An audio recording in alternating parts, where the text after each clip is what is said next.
Ishraq mayor শপথ না নিয়েও নগর ভবনের নাগরিকের সুবিধার্থে অনেকগুলি কাজ হাতে নিয়েছে এবং তিনি নিজে থেকে তদারকি করে এই কাজগুলি করছে। আমরা আপনাদের মাধ্যমে, মিডিয়ার মাধ্যমে সরকারকে জানিয়ে দিতে চাই যে অতি বিলম্বে ইশরাককে শপথ বাক্য পাঠ করে তাকে নগর ভবনের দায়িত্ব বুঝিয়ে দিয়ে জনগণের ভোগান্তি দূর করা হোক।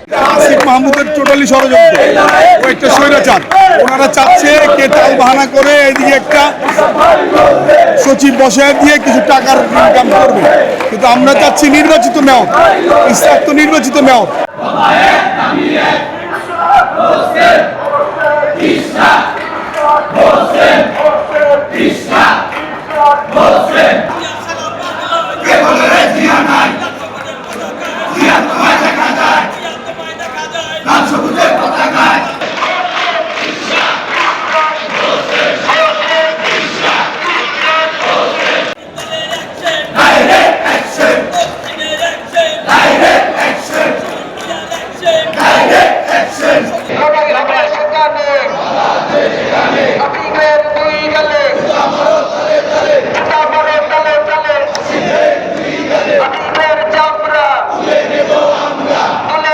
এই সব তাল বাহানা না করে আমাদের এই জনপ্রতিনিধি ইশরাক সাহেবকে শপথ পাঠ করিয়ে তাকে তার দায়িত্ব বুঝাই দেওয়া হোক, এটাই আমার দাবি।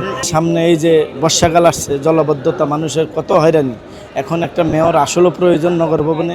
আদালত কর্তৃক এবং জনগণের ভোটে নির্বাচিত ইঞ্জিনিয়ার ইশরাক হোসেন মেয়র, তার দায়িত্ব তাকে বুঝিয়ে দিলে আমরা আমাদের কর্মক্ষেত্রে, আমাদের এলাকায় আমরা ফিরে যাব।